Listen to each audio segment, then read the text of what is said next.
Hey there! Thanks for stopping by. Let's dive into something amazing together. Welcome to Next Gen EduBuddies. Don't forget to hit those buttons below to stay connected. Like, comment, subscribe. Let's keep exploring together.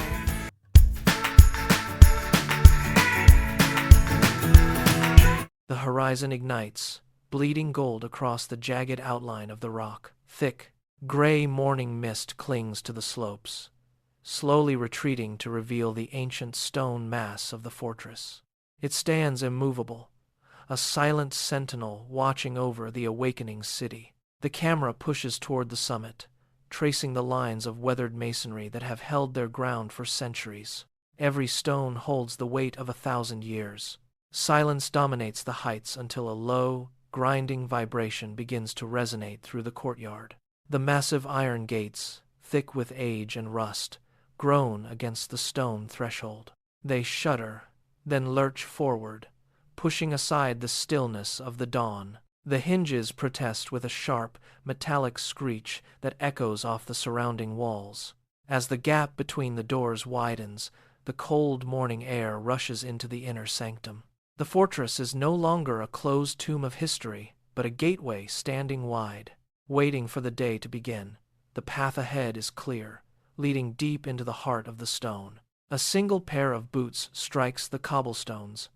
The sound is sharp, deliberate, and rhythmic, announcing the start of the day. The guard advances, his pace steady, moving toward the center of the courtyard where the ground has been cleared. From the shadows of the ramparts, the warriors emerge.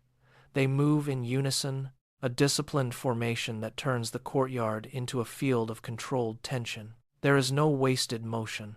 Each step is calculated, landing with a heavy thud that vibrates through the stone floor. The air grows dense with the sound of steel sliding against steel. Blades are drawn in one fluid motion, catching the pale, filtered light of the morning. The metal flashes, arcs of silver cutting through the gray air. The warriors pivot, their movements mirroring the tactics of a bygone era, turning the empty space into a theater of martial precision. The clatter of weapons echoes against the high walls, a sound that has repeated across these stones for generations. They do not merely stand, they occupy the space with intent, bringing the dormant history of the fortress to life through pure, physical discipline.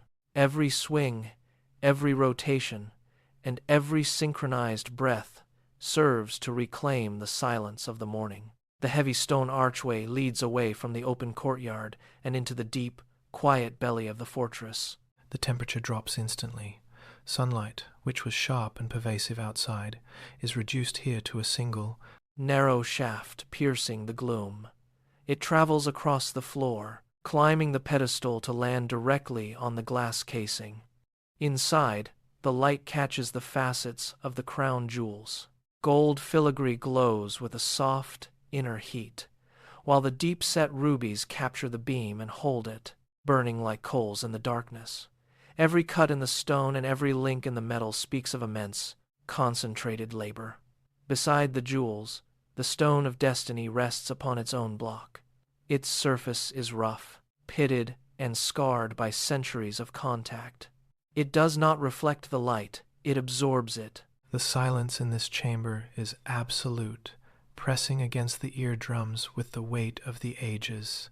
There is no movement here, only the steady, unyielding presence of the objects themselves.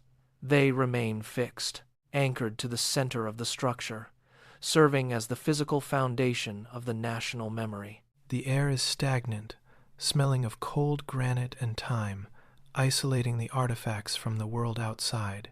The path leads upward, exiting the vault into the quiet sanctuary of St. Margaret's Chapel. Stained glass fragments the light, casting vibrant patches of color onto the uneven stone floor. But the air here is thin and restless. A narrow door opens to the battlements, and the silence of the chambers is instantly shredded by a sharp, constant gust. The wind whips across the ridge, catching the saltire flags and forcing them to snap violently against the gray expanse of the sky. Each crack of fabric sounds like a whip, signaling the sheer force concentrated on this volcanic peak. Below the high walls, the view drops away into the panoramic sprawl of Edinburgh. Thousands of roofs, tangled streets, and the constant hum of modern life pulse in the valley, yet they remain secondary to the rock itself. The fortress commands the terrain, a jagged, ancient foundation that refuses to be ignored by the city growing around its base. The wind surges again, pushing against the stone, testing the endurance of the ramparts. Here, the scale of the landscape becomes clear.